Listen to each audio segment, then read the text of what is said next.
All right, it's a Tuesday night. We're here with P-Radam and Restack, Motorsports after thoughts on everything motorsports, and then we're gonna restack them for this upcoming weekend. Here with Tyler, AJ, Malenko. How y'all doing, gentlemen? Good. Static. Doing great. Right on. At the peak of existence. The peak of existence, right on. And is that because Kyle Busch was battling Chris Buescher? Wow. Is that why you're at peak existence? Yeah. Yeah. Yeah, we're back there finally. It's okay, man. I was a Jimmy's fan. I experienced it those last 3 years. Don't worry. I was happy. Bowman was doing good. And then fucked. you got. Yeah, I'm all right with it. Kyle wrecked 3 times to finish 10th still, so I'm okay with it.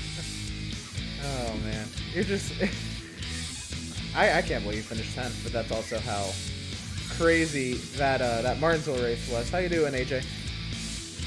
Doing real good. I was entertained by that Martinsville race up until the third segment there. That third segment. Third Yeah. one was pretty entertaining. Until the end. Yeah, that was the only one that was entertaining. Only one. Until the end. Yeah, those last 30 trucks got like the lead and it was over. They break a record, made some history.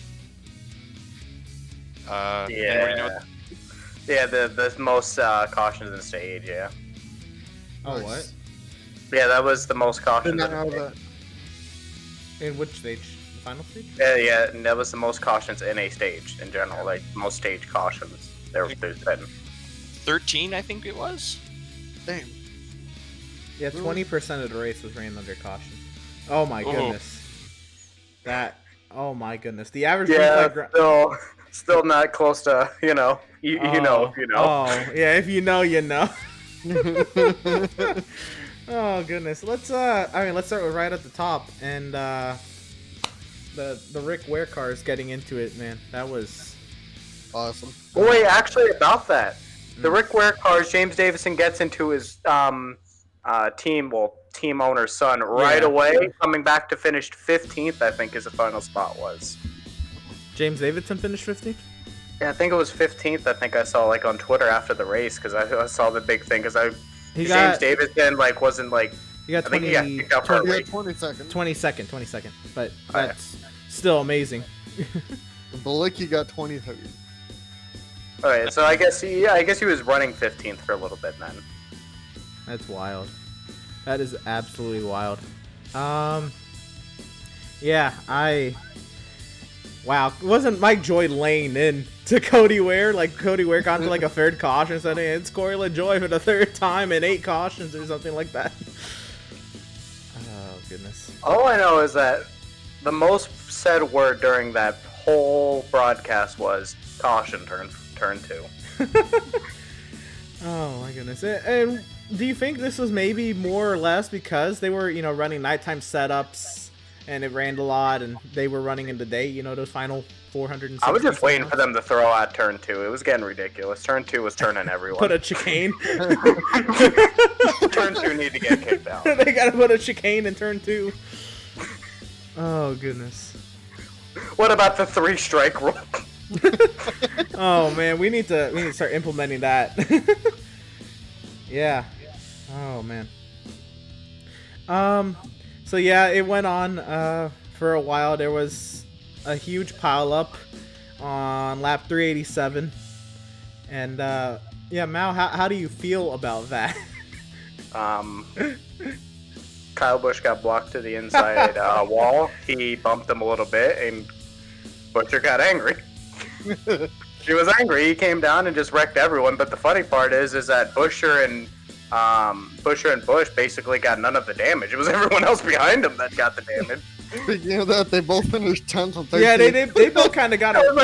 They both spun, and everyone behind them wrecked, stopping for him. Montoya. I just read Markle's the bottom right of Markle's stream. Kyle Busch got drilled in the door. I was actually worried that he wasn't going to be able to continue, but I mean at the same time, it's Martinsville.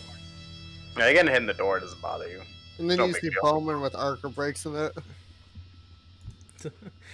flying right on in there.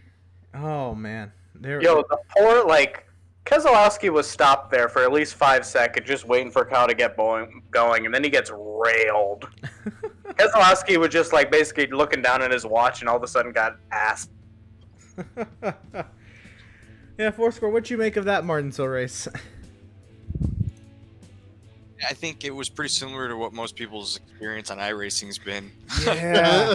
Oh man. And that no Yeah, stock don't car. stop the wreck, just go. Yeah. It's just, those are they're the stock cars, and that's a tight track. It's bumping and banging is part of it, but then when you can't keep it straight, I mean, it's just tough. That's a lot of laps. I think that's kind of too many in my opinion. it felt like it. As the race kind of droned on and these drivers couldn't handle it. It's still, think about it, it's only 250 miles. Is NASCAR gonna even shorten that race to potentially 200 miles? Like, that's just crazy to think about. But Oh, and also to go back on an earlier question, I don't think it had anything to do with the night setups, because when all the wrecks happened, they should have adjusted like a lot off of it by then. We were in stage 3 when all the cautions happened, so they should have really adjusted on them. I don't know, man. I don't know how big of a swing, teams have to make between day to night. But at the same time, probably a lot of teams didn't set up for the nighttime because just knowing that it was going to be rainy, like going into the weekend. But also know how long cars were set up for. One guy I did hear prepare for the day race was William Byron. Right before the race, they did say that he prepared for a day race, and he did march his way up and got the fourth. There you go. I am not the biggest fan of William Byron, but I do have to say his results have been, they've really improved this year. I was not expecting that. I think Hendrick as a whole, because they finished 2nd, 4th, and 5th that race, have improved. Do you think this is maybe like, well, I think, Hendrick as a whole, but do you think maybe Byron's is because of Rudy Fugle? Do you think maybe Fugel's a better fit for Byron than Chad Knaus was, or is Byron learning, or what? Probably it's kind of Well, you kind of have to think it's Rudy Fugle, because his success has charted up ever since he's got him. So right, So and there's he was with a Fugle. correlation there. He was with Fugle in the trucks, and And his best dominated. season ever, in trucks with those, I think it was 8 wins, was with him as well. So yeah, it was domination in the trucks for Byron down there when he was at KBM. And yeah, Rudy Fugle was the crew chief. Martin Truex, the first double winner on the season, or first multi-time winner on the season, had to duke it out with Denny Hamlin there those final few laps. Was anybody expecting Truex to pull that one? Truex has been so dominant at Martinsville recently. Like, this wasn't a dominating race for him, because he only led the final 30, but he has won significantly since 2018, 2017. Like, he has run well. I think at Martinsville. Hamlin coached again. I was gonna say we expected Hamlin, we expected Elliott to be up there. No, the biggest choke was Blaney. Yes. Blaney, I don't think it was completely his fault though either, because he kept getting. The homie won stage 1, stage 2, went to the back through all those cautions, got his way up, and then literally just whipped someone's gun with him out of pit lane. Yeah. And then he had a couple slow pit stops too. And then once he got to the back there, he was he didn't even move back up. He went to the back after that. Yeah, he got to 11, but he passed Kyle for 10th, was working his way up to 9th, and then he fell back to 11. Yeah, it was that was rough to see for if you're a Blaney fan, or even if you're not. Just that was kind of hurtful to see just somebody dominate that much and then not be able to do anything. And So I'm not going to really say Hamlin had the choke job, because he was leading as a product. He was leading of a product of, because cautions kept coming out, and then he played the cautions correctly. He stayed up front. He was never really the fastest car. That's fair. But yeah, that Cup race overall was long, wreck filled. It felt like an iRacing race at Martinsville. Well, how about Reddick though? He got an A place, finish this week. The only Right. one that kind of surprises me being top 10 this week. That's kind of where Reddick hovers around though. He hasn't like been, unless it's like a Homestead race, he kind of hovers around bottom top 10. I mean, at least he can be consistent there. So, Switching Fair gears enough. to the Xfinity race. They ran 30% of that race under caution. Oh man. They ran, I can't remember if it was Cup or if it was Xfinity. They ran like a lot of laps. Short When they were tracks do coming be back. rough when they have no That's practice. fair. But I was gonna say one series. I can't remember if it was Cup or Xfinity, but they just ran like 30 laps under caution before they got back to racing because of the rain. I think it was Cup. They just kept running laps and laps. And Oh yeah, I know what you're laps. talking. Because yeah, we were talking about it before. Yeah. We were. I think it was on the day, like on Yeah, the. I think we were watching the race somewhat, and I was like, "Oh, they're starting," and they like did not start for like 15 minutes. I didn't get to see the race, so. I know. What was it? During the race, or predicting Martinsville for the Xfinity Series, I picked, I think, Brandon Jones just because I thought it was going to be Toyota's weekend. And then at the rain delay, it was like lap 91. Brandon Jones was actually leading. I'm like, whoa, that was kind of unexpected. I was just kind of throwing the name out there. And then that race would kind of go on and on. Brandon Jones still finished in the top 5, but coming into Xfinity at Martinsville, y'all were I think what y'all were saying. I said AJ, and he's AJ, 13. right? He So- finished 13. I think I won this one. I actually would have picked Josh Berry as well because the man literally the day before, 2 days actually before I think the Xfinity race started, he led 300 laps of a late model race there. So Sorry. AJ did say Ty Gibbs. He did say Ty Gibbs. That was. So that's actually something. Ty Gibbs, when he's going to be like a legend. This man barely has any starts, and he's whooping everyone that's had like 9-8 starts on this racetrack. He's getting top 5s everywhere in any car. Man shows up to a road course and just dominates people like Cindric that literally has done that since he was literally a kid for Penske. Well, he sends it through the dirt and the grass. Gibbs is going like Ty Gibbs. Weirdly enough, because I don't like the Dylans, but that's purely why because I don't have a problem with people getting handed stuff. It's when they get handed stuff and they're terrible. Yeah, I think Austin Dillon's finally kind of coming around to, to get into grips of like stock car racing. I know he won the Xfinity Championship in 2013. I think that was Hornish's title, but we can argue about the 15-lap caution period for a piece of debris a little bit later. But I think Austin is. I mean, in the playoffs last season for sure, finally kind of got the grips with stock cars, and I think was kind of making his own kind of thing at that point. But before that, him and Ty, man, that's rough to see.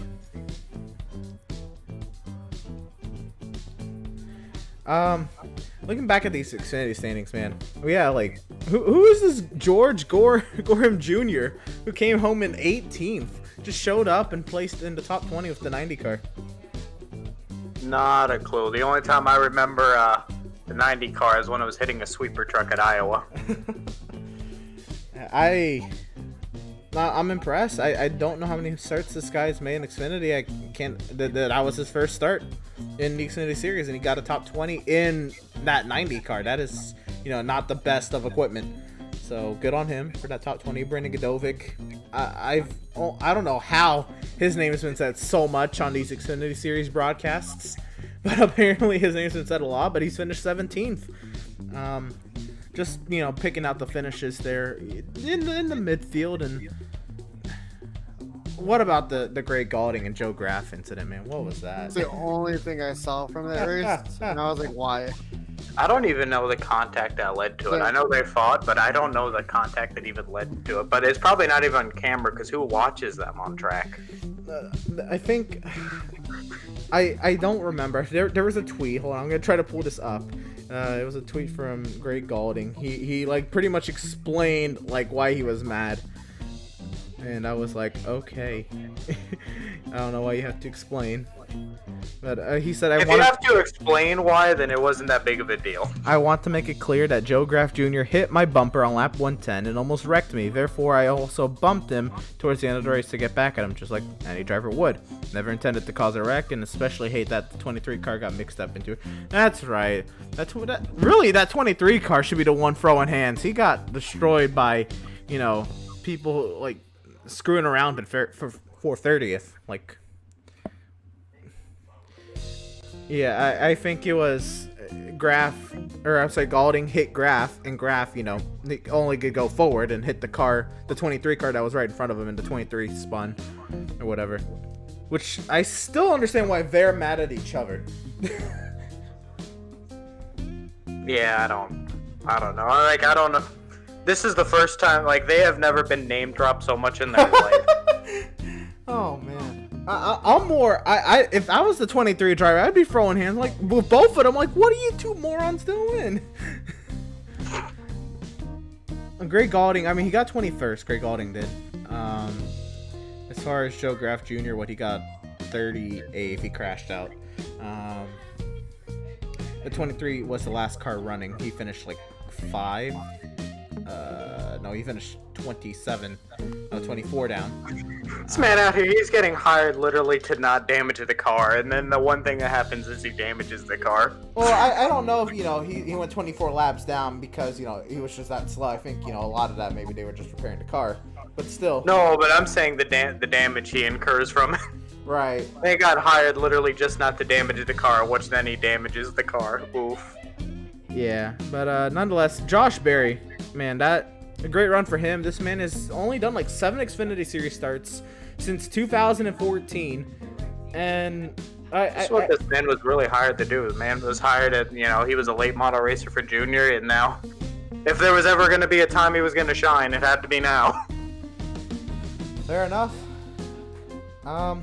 Let's take a look at what are we looking at, you know, going into Richmond. We go from short track to short track. Do you think Richmond's gonna be like as bad as Martinsville was in terms of, you know, the incidents that happened? Richmond is usually a very boring race. Yeah, I feel it's the same. It's a very boring race, which most of the time what they have to do is throw a caution at the end of the race to, like, for a guy tapping the wall. I remember that, like, that's happened a few times. Someone taps the wall, like, out of 4, like some, like, Cody Ware 52, and then they throw a caution just at the end to make something out of the race. Because that's how Truex ended up losing it in 17 during his playoff run. Someone hit the wall, they threw the caution, and then he wrecks him.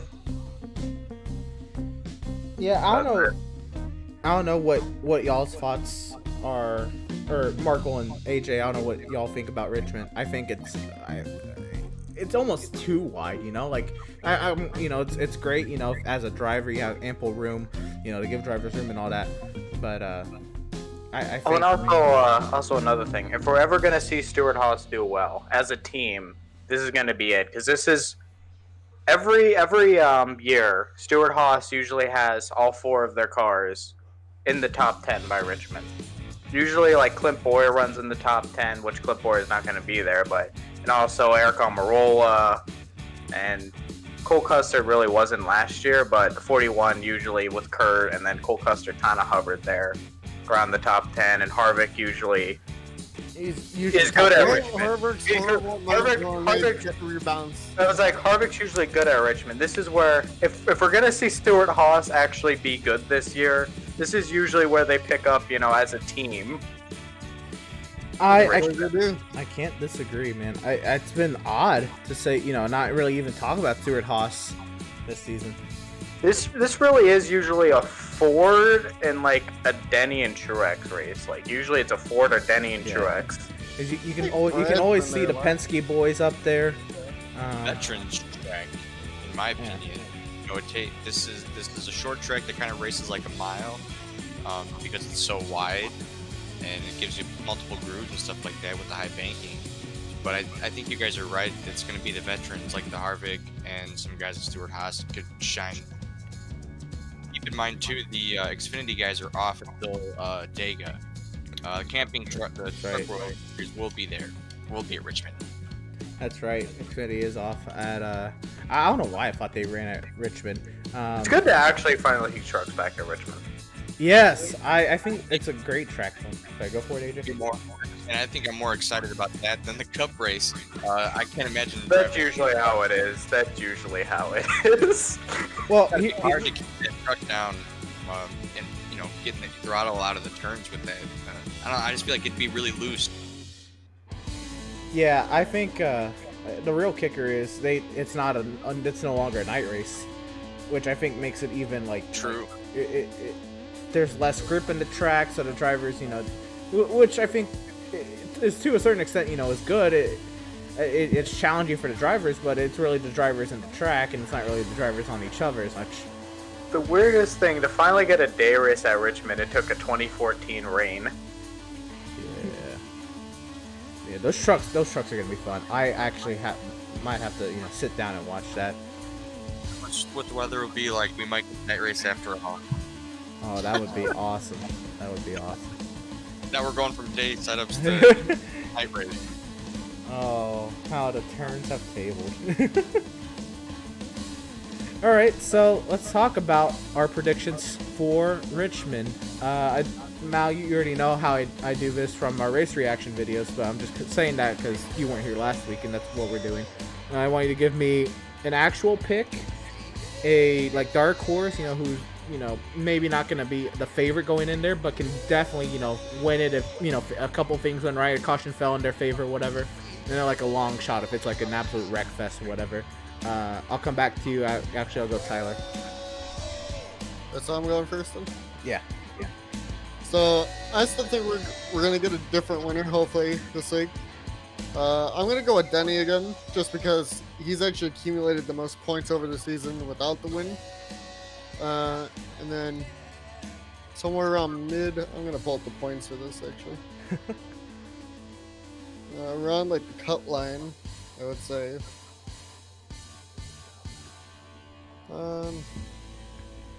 Maybe like a Kurt Busch still again, or and then a dark horse.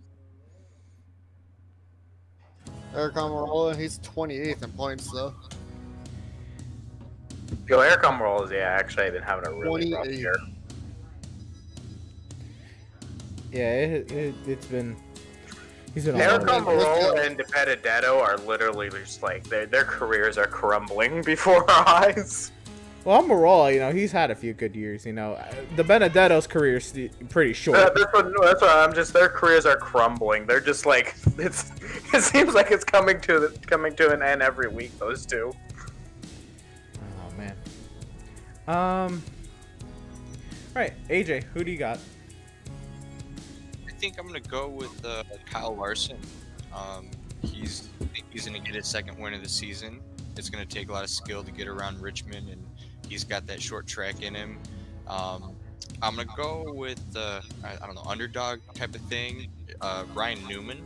He's gotten up to the front the last two races, just hasn't really had the luck. I think Richmond could maybe turn that around for him. Let me see here. The last driver I was looking at, I think like a wild card, is Daniel Suarez. He's also been one to be, he's been getting up front and again not having that luck. And I don't know. I just think his luck's got to turn around too. Yeah, I don't disagree. I like all of those. You bring up a great point with Kyle Larson. He qualified on the pole here, I believe it's either 2014 or 2015, and it was they had started the race in the day. I assume because it was rain, so I'm guessing it was 2014.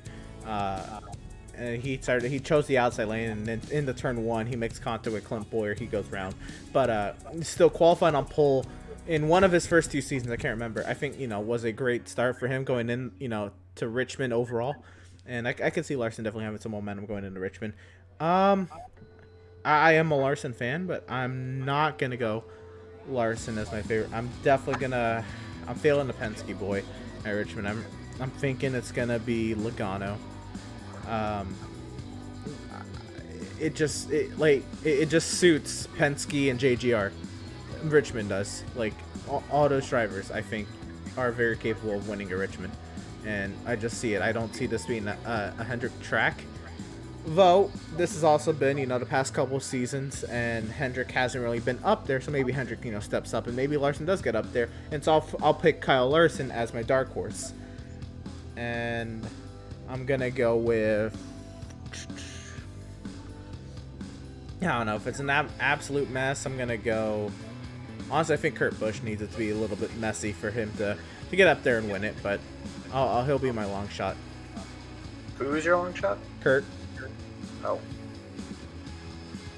I'm probably gonna go with Harvick for my actual pick, because I'm gonna piggyback off what I earlier said, that this is usually a pickup race for Stewart Haas. So Harvick, I really think if it was gonna happen, I think it's gonna start happening now. So I'm gonna go with Harvick. Dark horse.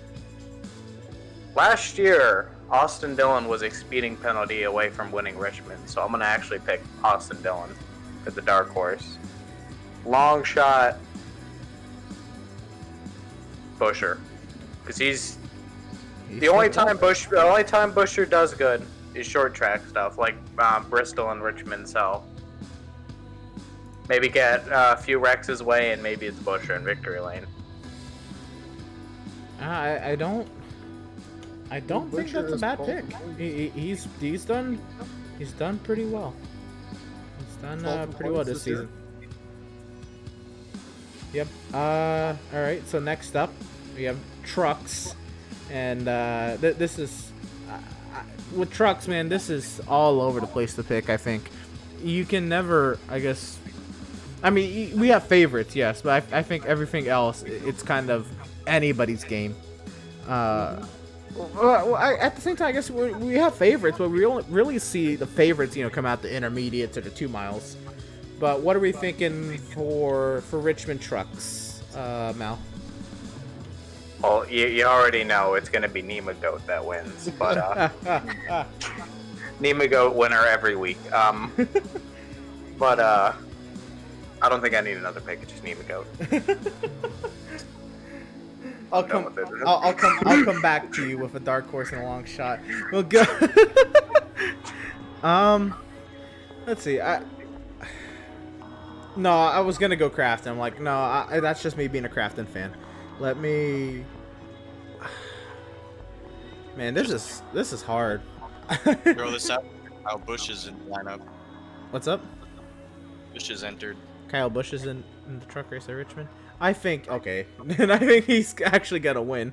But the highest truck regular, I think, is how I'm next gonna look at it. Who's gonna be the highest truck driver in the finishing results? I think that's going to be Enfinger, I guess. I don't know why. I think he's gonna somehow be up there at Richmond. I'm definitely going to go Carson Hocevar as my dark horse. I think he's doing very well this season, and a couple things can go his way, and he can definitely be up there. And long shot, probably Lassard, Rafael Lassard. What are you feeling, AJ? I told you about Kyle Busch because that's my pick. But yeah, I think he's gonna wheel that truck around there the best. Otherwise, I've got my eye on Ben Rhodes. I think he's an aggressive driver, and that's what it's gonna take. And I don't know what you want to categorize these drivers as, but my third pick is gonna be Brett Moffitt, just because we ran into him in iRacing. Okay, that's a big determining factor on who's gonna win. I met him. Moffitt, the prophet with the stash. Marco, what are you feeling? So I'm also going with Malenko because I like John Hunter Nemechek. That's my boy. So he's gonna win. I know Kyle Busch is gonna be there, but I still think John Hunter can actually beat him. Well, Nemechek already has beat him this season. Exactly. At Vegas. As for, I don't know, dark horse, Austin Wayne Self. He's 10th in points in the playoffs at the moment. Was that a question? What? How you asked? How you said it was like a question? Yeah, you said Austin Wayne self? It was like a question. And then long shot will be Parker Kligerman if he's in the race. Right. Number this whole time. I don't Not see. think he's in the. Hey, Mal, you got dark horses and long shots yet? Yeah, I got you. Yeah, Nemechek for the dub, but Chandler Smith because he's literally only hired on KBM for short track, so. But you know, you never know because he's been pretty bad at this season. So Chandler's kind of a dark horse. You don't really know. And then long shot, person that's run considerably well last season and keeps himself up there, and at least talk about like possibly making a playoff and the playoff run. And I think he did last season was Tanner Gray. Tanner Gray, I like that pick. Do you really? I mean, I know he came in for short tracks. Do you think Richmond suits Chandler Smith? I don't think he had a Richmond race. The only fair. one where he really had some show up was like a Gateway and a Bristol, and they're as far as you can get from Richmond.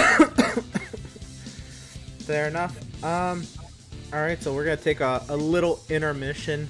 If there's anybody watching out there, go ahead and comment down below. Read them out. We might come back, talking about whatever you comment. If not, we'll be right back. 5 minutes. Don't go away.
Welcome back to post-race afterthoughts on everything motorsport and our restack of the upcoming weekend. Yeah, we didn't have any comments come in over the intermission, but an important thing to note, probably the biggest news today, and I can't believe this name is a news headline, but Jennifer Jo Cobb is going to be making her NASCAR Cup Series debut at what, like 47, 48 years old, in a Rick Ware car at Talladega in 2 weeks. Well, what are y'all's thoughts on that?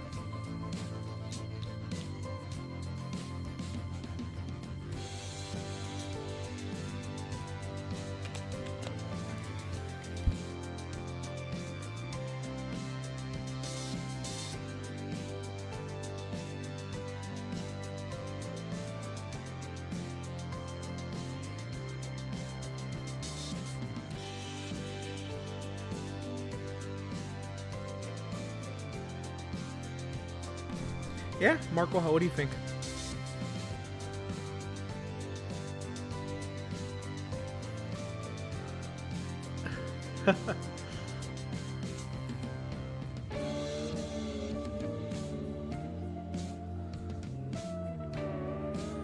I think it's more that they don't want to stay in the draft, just because they don't want to damage the cars because they, need them for like 4 other plate races. But I don't know. I mentioned it before we had started, or during the break or something like that, that she had top 10s at plate track. She does not have a top 10 at Talladega. She has the best finish of 11th at Talladega, if I'm not mistaken, in 2018, but has a 6th place finish at Daytona in 2011. So, I mean, that's in the trucks, but I'm just saying that this is not, the worst pick if you just need someone to come in and drive your car. Like you said, name notoriety, Malenko. I think this is a good opportunity. It's Talladega. I mean, anything can happen. It could be, absolute snooze fest, or it could be a wreck fest.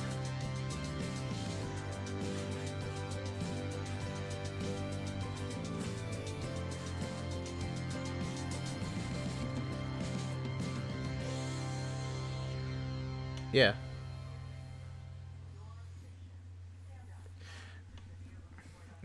The only thing to me is I don't know how, the draft and the trucks are compared to the cup cars. Probably not too different at that speed, especially since the cup cars are, now slower. I mean, they don't have restrictor plates anymore, but the tapered spacers. I don't know how it's going to be. There's probably a difference in, I guess the rate you drive up to somebody's back bumper. But I guess other than that, she'll probably be at the back of the pack, maybe experimenting, because there is not going to be practice for Talladega. She'll probably have to use that, like, that first stage of learning the draft, and then maybe she'll get up into the pack. Or it's a Rick Ware car, and they might lose the draft and go laps. I don't know. We'll see what happens.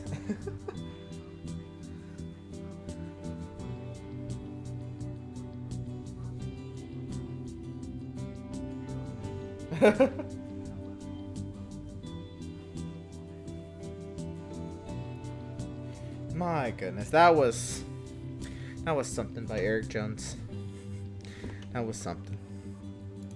All right, let's get to the open wheel segment, and I know AJ is loving the IndyCar season getting up into motion. But before that, let's talk about the Indy 500 entry list. Once again, we brought it up last week, but what's the latest?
That's wild. Eh, and I don't know. An open visor. Wait, I mean, that's fair. Yeah, he did do closed cockpit stock cars of a big heavy engine right in front of him, but he's sitting right in front of the engine in the Indy car. But he's driven Indy car for so long. But do you think like the semi-closed cockpit really adds that much?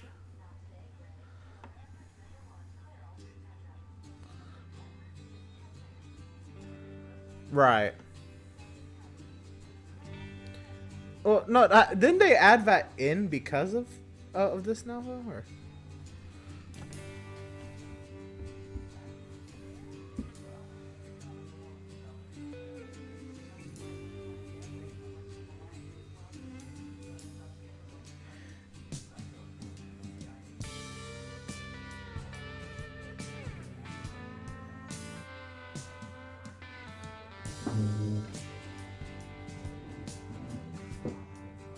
Yeah.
RC Enerson. Yeah, I saw a picture. Is it more coming together now? Or, again, they're just waiting on fans, right?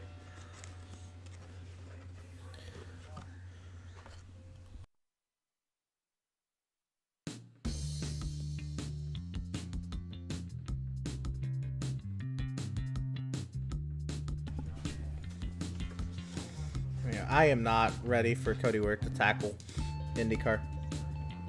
I will say, it is important to mention he is a Asian Le Mans Series champion. Cody Ware is. I just don't think this is gonna translate too well to.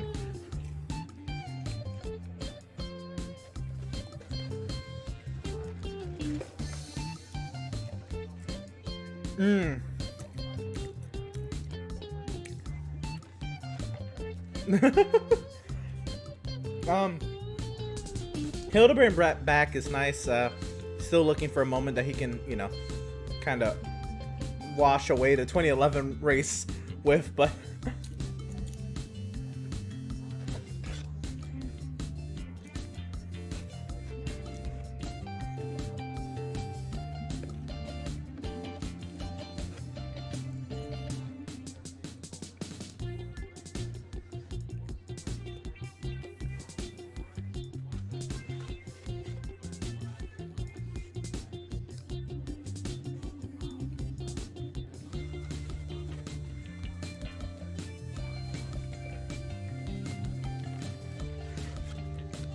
fair enough. Once again, I mean, granted, this is when it comes to the pole time at Indy, it comes down to thousands, mainly because of the cars. Do we think it's going to be that close, or do you think there's going to be that margin when it comes to qualifying?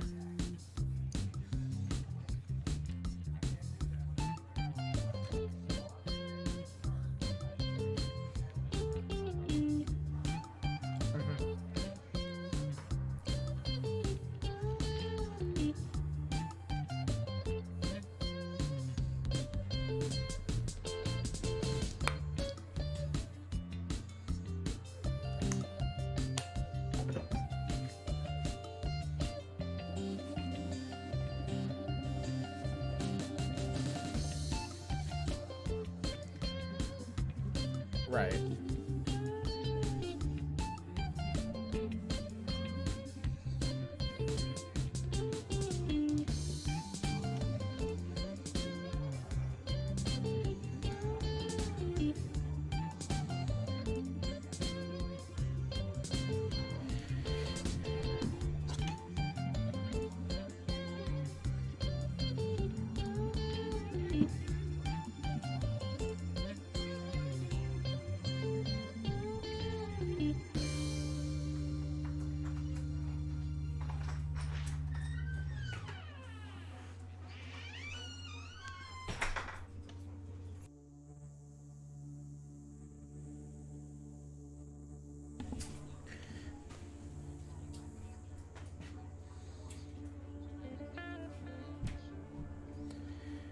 Yeah.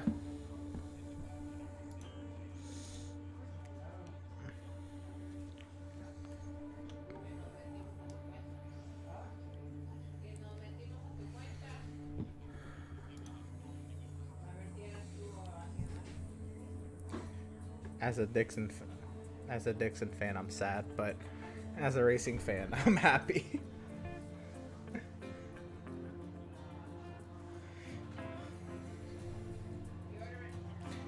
Yeah, but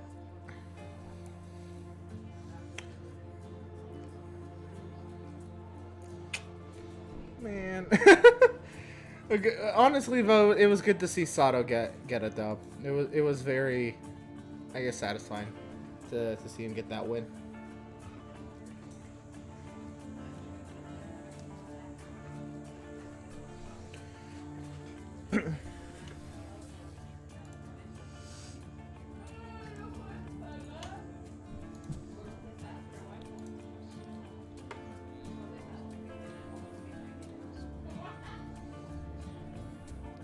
Let's talk about Barber. Unless do you want to hit a Peacock right now, or you want to? What do you feel? All right.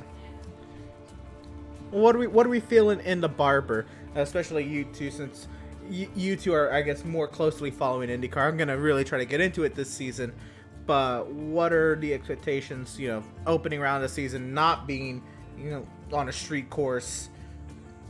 What are y'all thinking?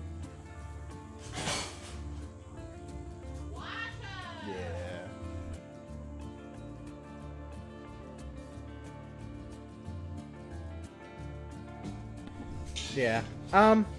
But not because it was anybody's choice, but I am happy that there's, you know, some variety at the beginning of the schedule. Not St. Petersburg, it's a great opener. But yeah, for sure. Isn't Long Beach next week, or is it St. Pete?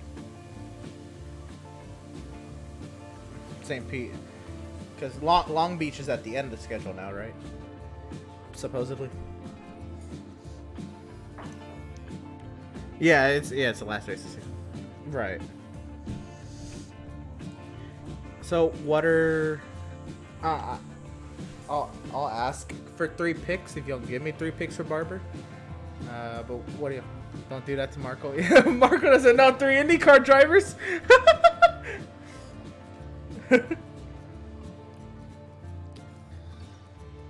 You can just give me 1, but I'll hit you up in a second. What are you feeling, AJ, for Barber?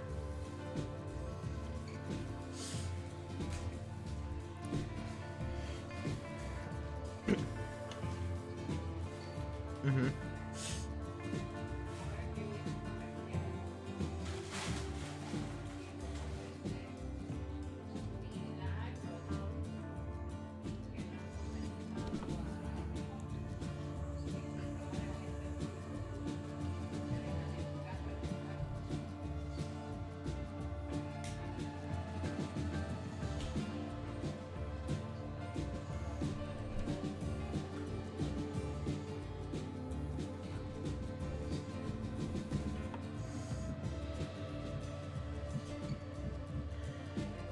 All right. I'm gonna go with Newgarden as the actual pick to start off here. I think. I have no comment. I just feel Newgarden's gonna do it. I am a fan of Pato O'Ward, and well, first I'm a fan of orange on the race car, so I'm already naturally drawn towards McLarens. But Pato O'Ward has been very, very impressive last season, and I agree. I think it's time. I would definitely love to see it. I can't disagree with him as a dark horse. I know you picked him as the actual pick. I'll go with a dark horse with Pato O'Ward. And I'll long shot RHR, I guess. I don't know. What are you thinking, Mal?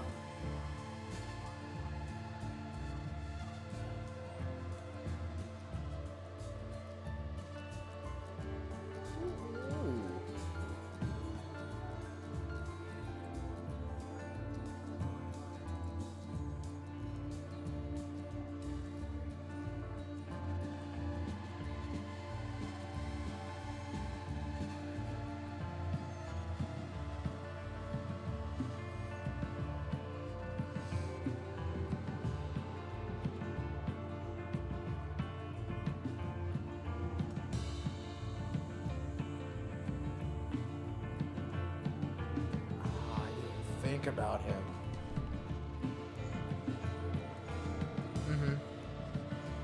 Well, no, but isn't he only doing the 500? Yeah. No, he's doing the 500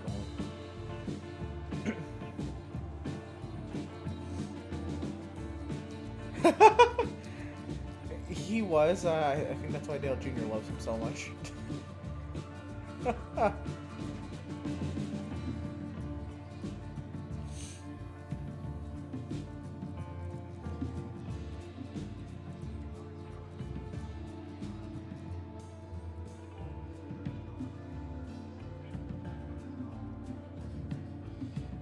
Yeah, I was starting to like Ferrucci too.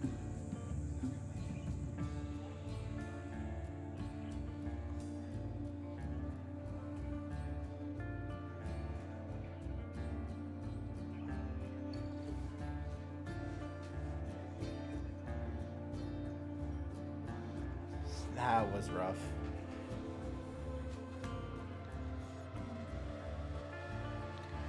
Wow, you're knocking down Herta and RHR? Yeah, okay. That's where I'll stop.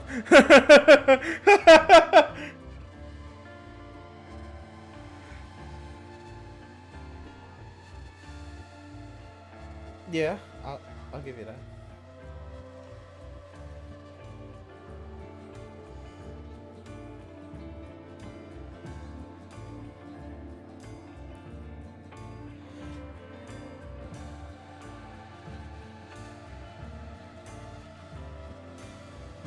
I like that. I like that. I like that. All right, Markle, give me one pick. Who's winning? Okay, go for it.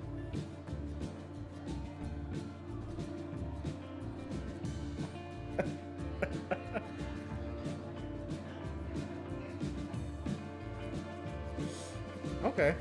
Okay, that's fair. There you go. He really likes Herta. I can only imagine what Devin's picks are. It's probably like Herta, Dixon, and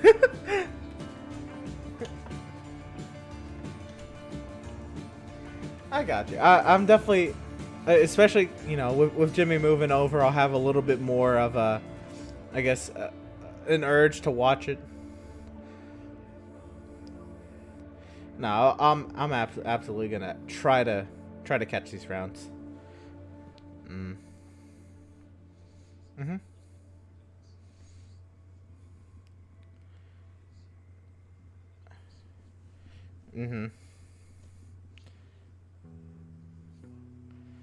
McLaughlin.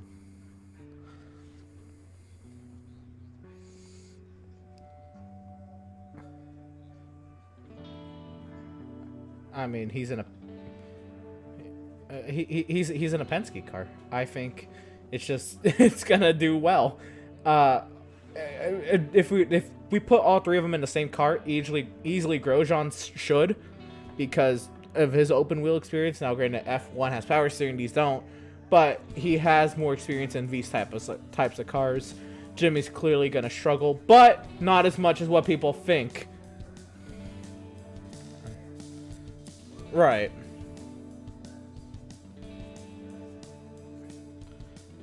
Exactly. I don't think Jimmy's gonna finish dead last. He's been testing, because he's also picked up like 3 seconds in his testing over the off season. What's up? Oh, come on.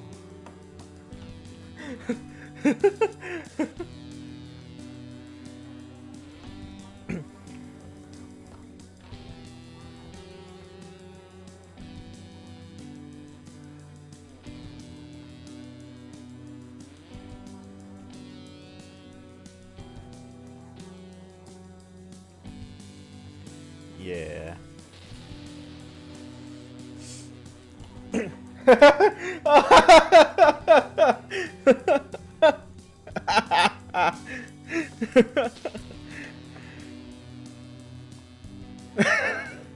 Seven minutes in heaven.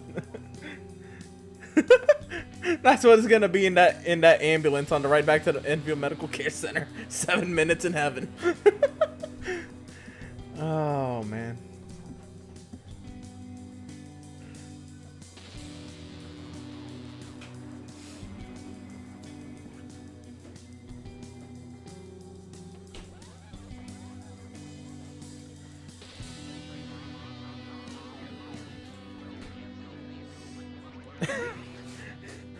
Defect.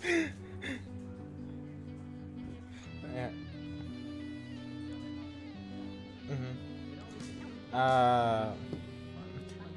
Didn't Pietro Fittipaldi do Bahrain for Grosjean? So there you go.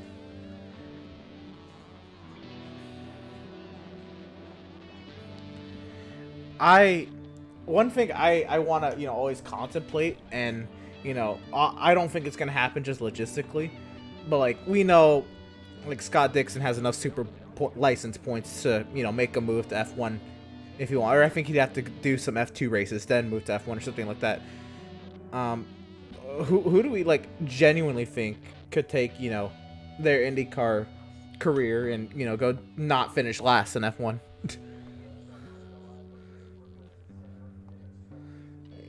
He's 40, yeah, he's old.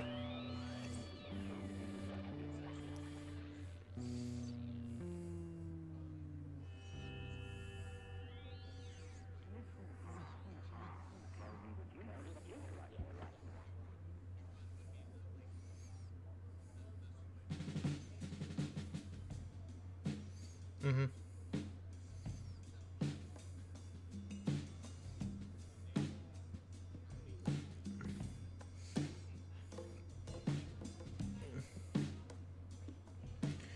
Yeah. Yeah, it's gonna have to be kind of like a one-off season if Dixon's gonna do it or something like that, and he's gonna really have to. If he's gonna do it, he kind of has to do it right now in his prime.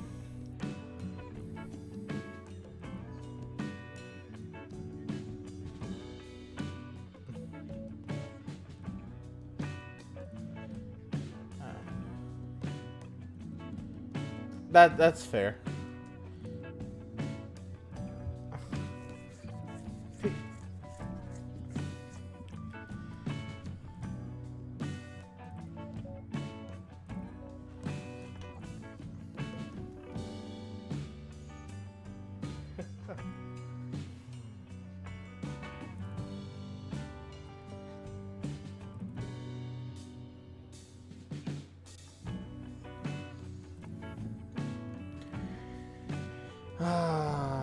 He should have won the 2013 NASCAR Xfinity Series title, but nope, we had a 15-lap caution for a piece of debris.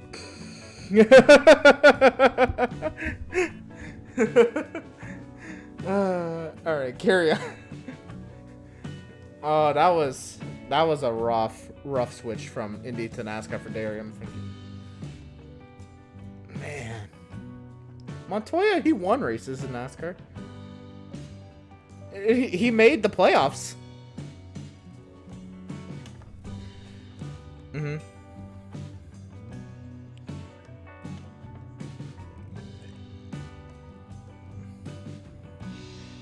And IMSA, yeah.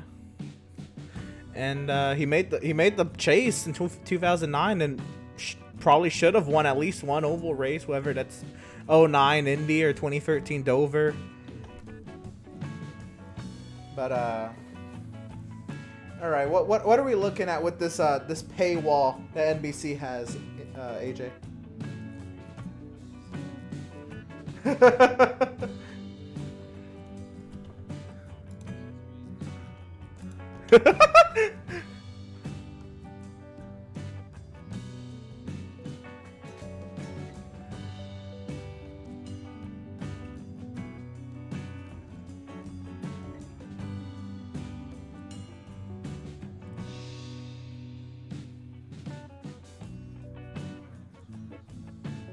That's fair.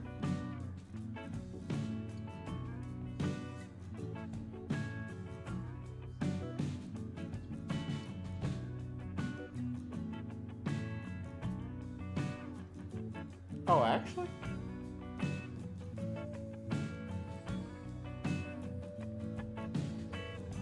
Xfinity.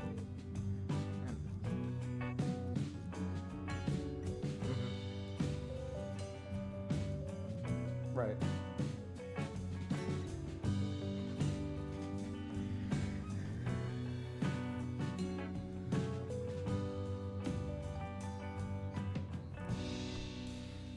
The races, there are some that are going to be on the main NBC network, but from my understanding, they're going to have news and race highlights all on Peacock. So it's pretty easy to get to, and if IndyCar can use this tool correctly, this can really get them really in the upswing with their fans. They've been searching for fans for a long time, and they were on a very slow uptick. It's been a steady uptick, but they've really got to capitalize here with this Peacock streaming deal. All the fans want is content. The thing I'm preaching right now is I just want quantity. I don't even really care about the quality right now. I just want more quantity, and that would make the hardcore fans happy. And then listen to those hardcore fans who are going to critique you anyway, and then tweak it to what can be better for those fans. And then that's just going to help grow the sport. Yeah, that makes sense. First to critique the content, first there has to be content. Well, IndyCar is terrible. I mean, I'm sorry. They're my favorite. F1 has really competed with being my favorite motorsport to watch, but IndyCar is still my favorite. But the F1 just knocks it out of the park with their YouTube. I mean, their YouTube is amazing, and with Liberty Media, obviously they know what they're doing. So take the notebook from them and just write, take that stuff and do it on Peacock. Obviously they don't like YouTube for some reason, so do it on Peacock. Well, I think they did, a lot with YouTube. Not like, I don't think, content wise, but with live streaming practices and you qualifying. You can pretty much go on their YouTube and just like watch any of the races you want. You can watch, whatever you want. Now, it's custom content and actually being creative, no, but they used their YouTube channel to try to get out there, with the free practices and qualifying, and I think honestly, with a free YouTube stream, I think people tuned in to practice a little bit more. The problem they've had with YouTube in the past has been it has been what do you call it? You know YouTube more than me. It wasn't public. It wouldn't post it publicly. It would be unlisted. Is that what it is? So where you could go to IndyCar's website and click the link, and that would be the only way you could watch it. And in some of those cases, you were having you were only catching maybe 1,500, 2,500 people watching, when you're not even allowing YouTube's algorithm to do its job and get you new fans. I mean, isn't that kind of why you're on there too? Is you cater to the hardcore fans, but an IndyCar should come up after you watch an F1 video. I mean, I'm sorry, they're both open wheel road course cars. They're close enough that I feel like those two should be coming up together. Fair enough. Yeah, I don't know. I got one of the practice sessions just as a YouTube recommendation. So I don't know if that has changed. This was also a while ago. I think Penske has done a good job the last year, at least better, and he's been posting some of the classic races in the off season. So yeah, there has been a better presence on YouTube. I don't want to completely trash it. It's not terrible, but it's just pretty much copy and paste though. There's no there's nothing behind it, you know. The F1 has all their top 10 stuff. I do like watching those. Yeah. That's gold, and that's the perfect kind of attention span that people have, you know, 4 or 5 minutes, and then you're done. You know, it's really hard to get someone to sit down and watch a 3-hour race from 1996. You know, I'm watching the US 500 for the first lap. That's all I'm watching it for. Sorry. It's kind of like NASCAR. I feel like their YouTube, it's copy and paste also. They don't, you know, they have the highlights and stuff, but they don't really do what F1 does with top 10s or anything. I feel with NASCAR, they rely more on like the NASCAR on Fox and NASCAR on NBC pages to kind of do that. Yeah. And then like I have Junior who has his like little Junior download, and people will probably go watch that and stuff, and have other stuff like that. Or Eric stuff. It's like it seems like he's grown surprisingly with his NASCAR stuff a lot. Very impressive, you know, the way he's growing his channel. So F1, finally, it's been what, 3 weeks this upcoming weekend.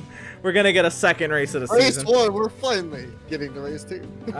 Now I will say the Chinese Grand Prix was scheduled for last weekend, but obviously was moved towards the end of the season because of what's going on. But we're at Imola, and these drivers now have an Imola race under their belts. Most of them do, at least. And what are y'all expecting? I think it could be a slightly more competitive race throughout, you know, the front, the midfield, and the back. Just because these drivers have done already a Grand Prix at Imola. I also have a little bit more higher hopes for it, not just because this is their second race, so they should every team should be a little bit more comfortable with setups and stuff like that. It's also And driving Red around Bull in their was safety car. Well, Red Bull was close to Mercedes during that whole Bahrain race. Yeah, they still lost to Mercedes, but they had enough pace at Bahrain, which was just a straightaway track, which Red Bull never has straightaway speed, and they were able to hold their own. So I was like last week, Malika wasn't here, but we said Max probably should have won that race. But Red Bull just fucked up the strategy there. Honestly, it was the strategy that hurt him more than anything. I mean, we can but talk that's what about the penalty. they were holding their own, and Right. Perez, after a safety car, came from literally dead last to finish up front. So it's the Red Bull cars. They've improved. It's possible. It's They have a possible. competent second driver, it looked like. If they can make it work at Bahrain, you can make it work anywhere, because that's the only problem Red Bull really had, was always straightaway speed. So if they can, But now, is there straightaway speed at an expense, or do you think it's just built on? I don't think Red Bull ever doesn't go through the expense of aero. It always feels like that's the only thing they pay attention to. So Well, maybe they have to change it up because they were able to, you know, do what they did at Bahrain. We'll see, obviously, but Difference I think you're going to see this weekend with Red Bull versus the Mercedes is Mercedes' problem from last week at the high-speed corners. That's pretty much all Imola is, and that's kind of Red Bull's biggest strength. So if Max can put qualifying together, I think he could run away with it. I'm not gonna say Red Bull is, Max is gonna go win the title, but at least, hopefully it can be competitive. We can possibly, see like Max still has a chance by, 3 to go, and we don't have the title, just done and over with, and we're still watching the final 4 races. Like, yeah, what is this? oh man. What am I even watching? It has been rough to watch those final 3 or 4 Grand Prix as an F1 fan the past few years. 2016 was great, and after that, the final thing we had at the end of the season, we got a greeting of Perez wins a race, and Lewis Hamilton has to take a break. Yeah. Hey, we saw Aitken and Fittipaldi take to the track, man. And we got to see that legend known as George Russell in a Mercedes. Look at him go. Look at that hero. I said it last week. We talked a little bit more just, F1 in general. I said last week, this is kind of George Russell's season. Now, I know he's still in the Williams, but last season... Well, it's kind of over because Williams is probably going to get, another pay driver here eventually. Well, I'm just saying George Russell has to, kind of really make his mark this season, I think, to show that he's going to be legitimate in Formula One. Now, he can stick around for a few years and do whatever he wants, but team provided. But I think he needs to actually work on his racecraft. I've been saying this for the past couple seasons, and I've kind of been shot down a lot. But last season, take out the Mercedes race, and who knows where he would have finished in the Williams, to be fair. But last season, Latifi finished 11th 3 times, and Russell finished 11th twice. Latifi, had better finishes more of the time. I think, if Russell's getting outplaced by Latifi, what's Russell gonna do? What's Russell gonna do in better equipment? He has to work on his race craft. Look, he was just the fastest lap for Bahrain as well. There at the end. Yeah. Again, he got put behind cars, and then he drove so quickly. They're gonna say it was just a defective tire. He popped the tire, but he was literally trying to get his way back to the lead so quick. He was straddling them curbs. I think he popped his tire trying to go too quick. He was straddling the exits of every curb, and you see the exits of curbs the very ends. They're really pointed. So I think he literally popped his tire trying to make up the difference. I think George Russell is a hot lapper. I mean, we know this because of his qualifying. He's very good on Saturdays. They call him Mr. Saturday for whatever reason. Placing 12th in a Williams, but they call him Mr. Saturday because qualifying traditionally on Saturdays. And like you said, setting the fastest lap there at the end and pushing as hard as he could. That's probably why he was running, away from Bottas. At secure, Bottas is over here trying to save tires, and Russell's just still hot lapping, and then Bottas had a 30-second stop and didn't get the right tires and all this. But again, a lot happened then, and a lot of things could have gone one way or another. I don't know. I don't dislike Russell. I think he's a good kid. This is his season to prove he's got racecraft before moving up to better equipment. Because if he can't prove that he can, maintain a race in one of the slower cars, what's he gonna do when the car gets faster? And also, I'm just why I say that, why he pushed his car so much about, because we don't, in NASCAR we have those 5 laps in, someone randomly pops the tire and it's just a tire. In F1, you really don't have Pirelli just randomly just popping. Right. You don't really get that just randomly, a tire was a little defective or something like that. Running hards at Silverstone. Well, that was because, they ran too long. the tire did what it was intended to do. It ran as long as it could. And it can only go so many It miles. only has so much rubber. A driver would run 30 laps on those and have it pop and go, what did I do? When everybody else pops the tire, I don't think it was the tire's problem. So are we talking about 2008 Indy now, or? Oh, God. I mean, what did you just say? I don't think it was the tires. I think it was Indy. Because they got new tires, and we still pop them like hell at Indy and NASCAR. This is Tires and Indy don't work well. This is fair. Honestly, if it's not an Indy car, it probably doesn't belong at Indy anyway. I'm just tires, Goodyear's and Indy don't work well. Or even tires in general. Michelin? Yeah, Michelin. That was rough. That was rough. Tires, Indy, don't work. Man, they added. Even IndyCar added a chicane on the road course because they can't take the banked curve. They can obviously with the oval tires. If you're running those, the reds are the softer ones, right? If you're running the reds on the oval curve, man, You're I don't screwed. know, I don't understand what the issue is, but tires are an issue Oh man. at Indy. So, now that we've finished destroying one of your home tracks, AJ. Hey, those are all, like you said, cars that don't belong. This is fair. I don't think It's called Indy for a reason. It's called Indy for a reason. Oh man. Who would have known that you're supposed to do Indy cars on them? Oh man. But to Imola, let's pick straight up race winners right now. Who is it? Is it Lewis? Is it Max? Is it Valtteri? Is it Checo? Or is it somebody else? Well, let me go first real quick because I heard me say Max.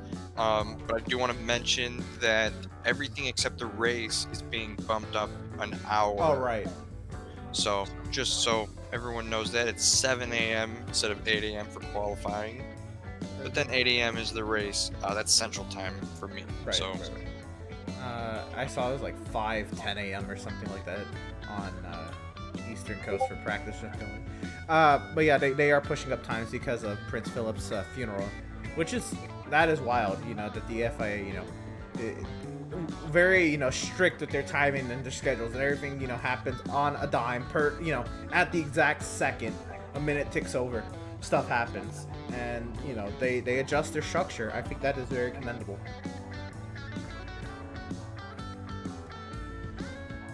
Go for it. No, I wasn't saying anything. All right, who's winning now? It's early in the season. I think we have one of our annual Valtteri. He's gonna win the championship. Win one race. I don't think Valtteri's gonna win as much as I want Valtteri to do well. But I'm just like, at the beginning of the year, it always happens. Valtteri wins a race. It's his year. I think this is the one. I think this is the Valtteri win. I think he's gonna win at 2 this season. I don't think Imola's gonna be 1. He'll win Russia. It's okay. I'm just like, I think this is the Valtteri. Oh, he's gonna win the championship because he won race 2. We actually have a title fight in Mercedes this season. Yeah, about that. Last year it was week 1. We usually have it week 1. It's just gonna be a week back. We're getting the week 2 done. Marco, who's winning? I'm gonna go Checo as a surprise, maybe. Oh, okay. Yeah. You know what? It might just happen. Who knows? That was the I was gonna pick him. No, I was not. I'm straight up just saying Lewis. Lewis is gonna win. But I have a surprise for this weekend. Hopefully, I'm thinking Lando might get a podium. Think Lando's gonna get a podium? All right. Yeah, I was gonna say, is there any surprise podium finishes y'all got, like dark horse podiums? Y'all thinking of? Podium finishers, like who's finishing third? Some stuff happens. my surprise podium would have to be Checo. Sorry, that's your pick. But, Oh yeah. I think he would be the one getting third, and everyone would be happy. Surprise podium finish. I'm gonna go with Gasly. I'll go Sainz as a surprise podium. Ooh, in the Ferrari? Yeah. I didn't even think about that, but they were, in points. Yeah, Bahrain. But Bahrain's one thing. I don't know. I think Sainz, something happens, Sainz gets up there. And we have an uptick Red Bull, maybe, that usually falls with an uptick Team 2 Alpha. Right. So maybe Gasly out here gets a random podium. I also wouldn't be surprised if his teammate though, Yuki Tsunoda, I think is his name. Tsunoda, ooh, that's a fun one. Where do you think he's gonna place? In the championship or the race? In the race. Oh, 8th. 8th. It's a rookie. That's not bad. I'm gonna go 6th. I'm gonna give him 6th. I went 7. I was gonna go 7th. We average These 7. these are the picks that we're not gonna remember. No. Really, the pick no one's gonna remember. But if we average our picks together, we pick 7th. And then is there anybody who makes it into the points that, you know, is probably not going to really score points this season at Imola, or is that not happening? Vettel. Kimmy ninth. Vettel's going to get points at Imola and then sorry, struggle the Vettel. rest of the season. Yeah, I'm gonna go with Kimmy ninth. Kimmy's going to get 9? Yeah. Kimmy, that's probably a good pick.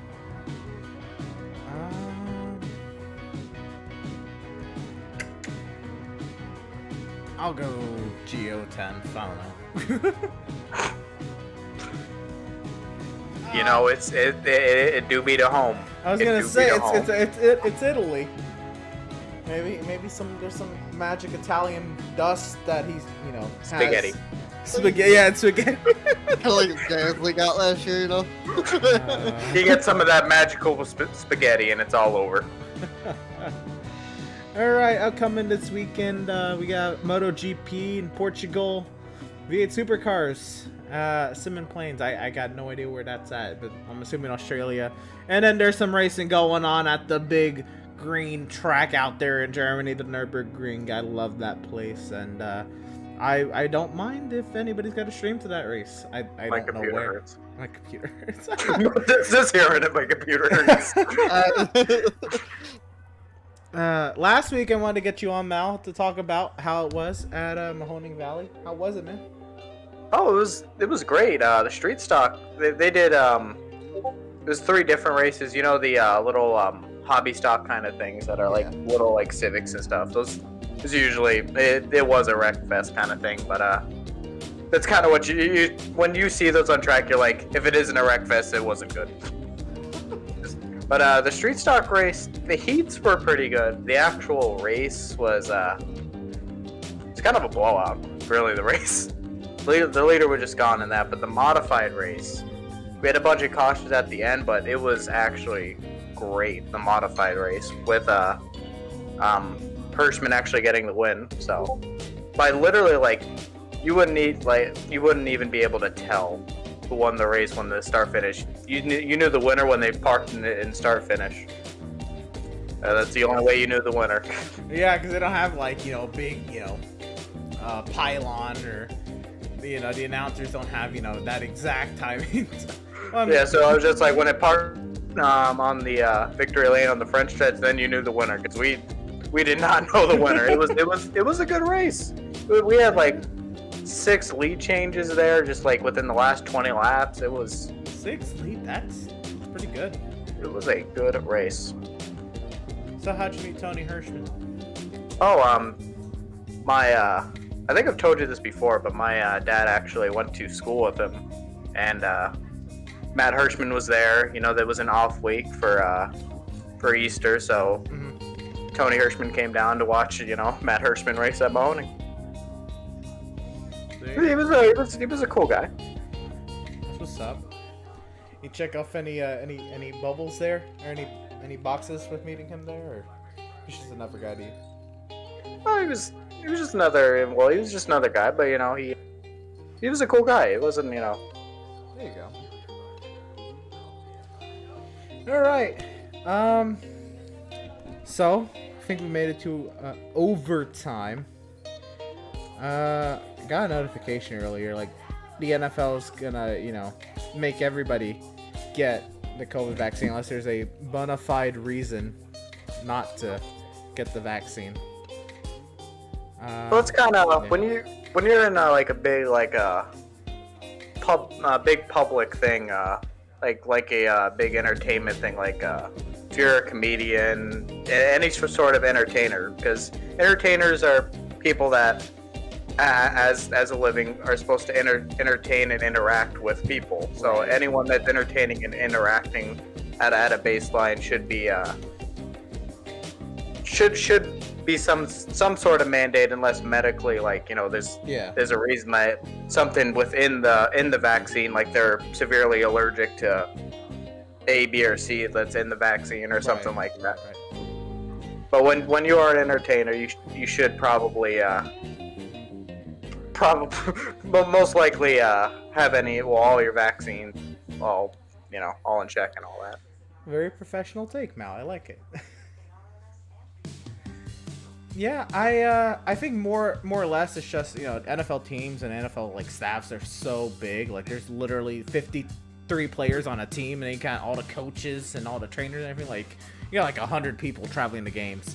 So I think just that in itself, you know, that's a lot of people.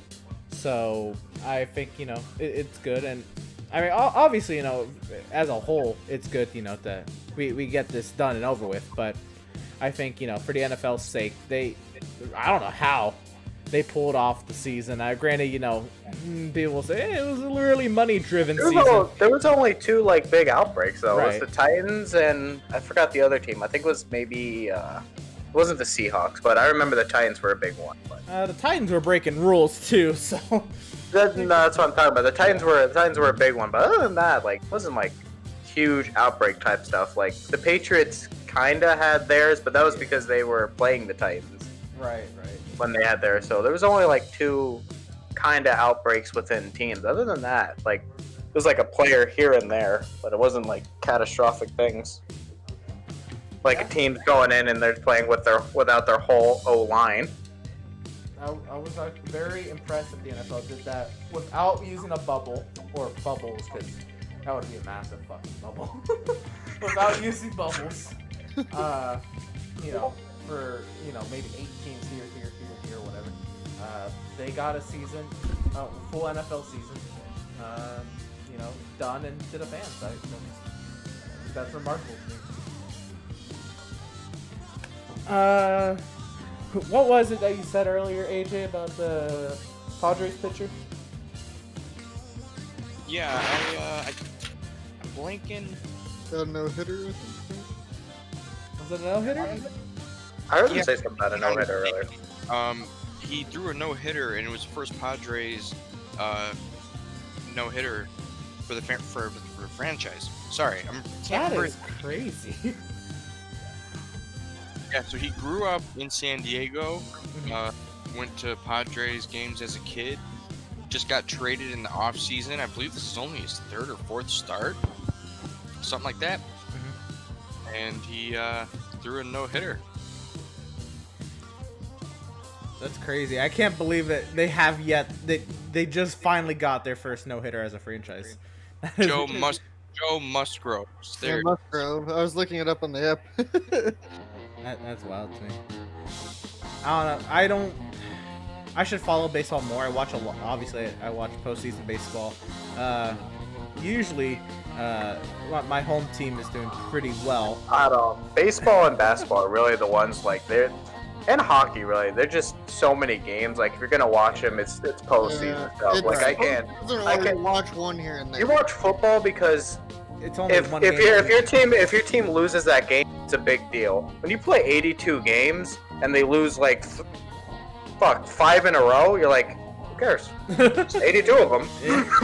It's 82 of them. Like we dropped 5. What's the big deal? Yeah, I agree. I'd really like to see, you know, granted, you know, there were shorter seasons last season, but I'd like to see, you know, maybe some trimmed seasons. But for the hardcore fans, that's why I don't like. I know it's one game, but football, each game they add, they're like diluting their product, because football is, in some bases, just like. Well, look at 2 years ago, the Chiefs one loss from the Patriots. The Chiefs get their bye, and you know they go on to win the Super Bowl. It was a 1-game difference. So losing a game can mean so much in football. So each game they add, they're treading water. Yeah. True. But what I don't like is that well, I think it's a good thing that it makes all the records odd. Or, you know, records can be odd, not all the records. Yeah, all the records are gonna be, you know, odd, and it's gonna be harder to tie on records. But I don't know. Again, you know, 17 games, like you said. The season, I think, is kind of like the perfect link. You know, you can watch a whole season of your team playing. If they make the playoffs, you know, you have obviously a reason to, you know, keep watching. But like if it's just a 16-game season, like, okay, I got my football fix. I'll see y'all in the summer. I'm just football, like you watch every game because every game means something. Like that's the problem with basketball, baseball. Like I was talking, a singular game, unless it's the playoffs, doesn't mean that much. I feel like basketball though, they got the super teams too. That not a lot of people like watching that anymore because of that. Yeah, the It doesn't NBA give is a lot of other teams really chances dropped. So Interesting. also like the NFL playoffs, I like the one game elimination versus 7 games every Right. time in the playoffs for all the other 3 series.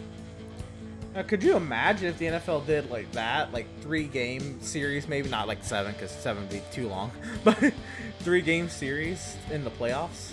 That'd be I don't know. Like they can't like adding one more football game. Like the players complained about health. Right. Imagine adding. At the most you'd go 3 if they went to the wild card. 3, 6, 9, 12 games if they went full length series. Wild card to super. So they almost did another season. Yeah. Yeah. And how would you schedule all those? Would you would you do like one every? I 2 think days? scheduling may be the easiest part compared to what they would have to like getting the players and all that on board. Like you would have to offer the money you would have to offer. Plus, even though if they made it a best of 3, more than likely you're always going to have the best team now win their series. That's You're not fair. going to have like a team not show up and all of a sudden like, oh, the Steelers get upset in the and in their first game by the Browns in the wild card. You're going to have You're going to have probably the Steelers bounce back, they win the next 2 and go on. But see, with that though, you're going to add less excitement for the series because even though you're not going to have the best person win, people have the excitement of, any given Sunday. Right. Any given Sunday, and all of a sudden, your team showed up and the other team didn't, and you win the game. Like the excitement of not knowing. That's fair. I don't disagree. I think the better coaching's going to come out if they were to do that. Like this is all hypothetical. Just what's going on in my brain. Like I don't think the Steelers would have gotten beaten 2 more times. Or I feel like they would have gotten their wake up call that first game and they would have punched right back in the next 2 games if it was like a 3-game series, something like that. Yeah, all right. This weekend we are we have obviously NASCAR Cup at Richmond, NASCAR Trucks Richmond, F1 IndyCar, and then there's MotoGP, and then whatever else there is around where you are, or anything else you're into watching. What are y'all looking forward to most? Probably finally, IndyCar finally getting started up. It's just reality. I like my IndyCar like AJ, so. I would like to watch it, but I don't know what day. To be honest with you, the IndyCar is in. It's Sunday. It's Sunday. What's that? Okay, then I can watch it because I had the day off, so I can actually try and catch up the season and keep up. Most IndyCar races are Sunday. All that works. Then. I know the Texas doubleheader was obviously going to be Saturday. Yeah, Saturday and Sunday, how they usually do the double headers. Yeah. Yeah, I'm ready just for all the racing. I mean, it's the first weekend I think we've had all 3 major series that we're going to talk about, right? Yeah, so that's Is just. anyone going to be up to watch the F1 race? I'll be up. I'm always I'll up. try to be up. Yeah, I know you wake up early. I wake up early at this point just I'll because. try to get up. Let's go. Yeah, you're not waking up. Yeah, I did it a couple times last season. Okay, A couple it depends times. on if I go to bed early. Marco, there's enough. 23 races. By the way, I Half of them I are- didn't end up thinking of this, but the schedule like actually goes. We have triple double header basically for IndyCar. You get double Texas. I know one's a road course, but double Indy and then Right. double Detroit. And yeah, they're all back to back. That is wild. Right? There's nothing between Texas and Indy, right? No, it's just a straight 6-week double header. That is crazy. Bro, I'm so pumped for Montoya to be back, dude. I'm pondering on going to the Detroit weekend. Would be fun. Yeah, I guess I'm looking forward to. I'm trying to think what I'm actually gonna watch. Cause I'm looking forward to truck, so I don't think I'm gonna sit down and watch the truck race, especially if it's daytime. Yeah. I'll be at work on that day, so unfortunately. Probably IndyCar as well, just because I want to see. I've been told how competitive the season's gonna be. I want to see happen now. I'm excited for F1 to finally be back after 3 weeks of the first race, so it'll be fun to watch in the morning if I can be up. Fair enough. Oh my god, could you imagine these, if we get like an IMSA race in there, like say Mid-Ohio in May, and it's, well no, because that's actually, well yeah, Mid-Ohio in May, that's the same weekend that the Indy Road Course is, and then we have, no it's not, because that's practice, never mind. We can still talk about IndyCar at practice. And then we'll have NASCAR that weekend at whatever's before Coda. And then if there's an F1 race that week, can you imagine I four? think it's Dover or something before Coda. Can you imagine 4 series we talk about? That's crazy. Just all post race after thought, and then we gotta talk about what's happening the next week.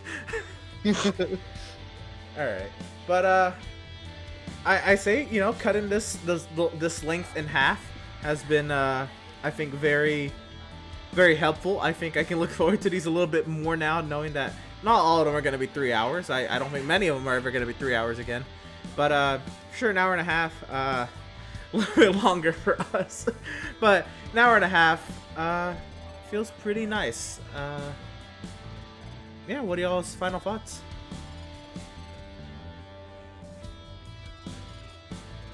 Praise hell, praise Dale. I don't know if y'all have anything else to add. Or...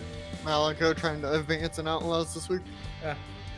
Yeah, Daytona Road Course. You can. I'm still comfortably it's no big deal. Just go out and do what I have to do. I'll be watching since I won't be there. Just gotta go out, get a top 5, and that's it. Yeah. Make sure y'all tune in tomorrow. Yeah, Outlaws Sim Series Daytona Road Course. I gotta do my track guide. I might be home halfway during the race, so I might just join you in the booth then. It's fine. Jacob ain't racing, so we'll have a difference. I hope. I hope Jacob's not racing. I'll tell you what. I'll end the podcast a bit before I tell y'all this. But anyway, it should be a fun race tomorrow. Make sure y'all tune in. Daytona Road Course. Last time we Outlaws were at a road course, 4 cautions at the Charlotte Roval. I don't think that's gonna happen at Daytona. But turn 1, man, that's gonna be rough on the start. And I think that final chicane would bring a lot of problems too. One spin, and if there's people in close proximity, there you go. But yeah, I think that's gonna do it for us.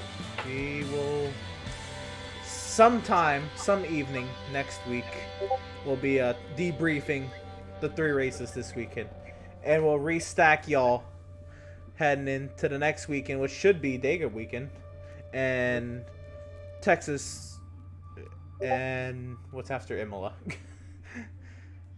I don't know. Let me pull it up. Nah, it's not that big of a deal. But yeah, posters, afterthoughts on everything motorsport, restacking them, P-Rad them, restack them.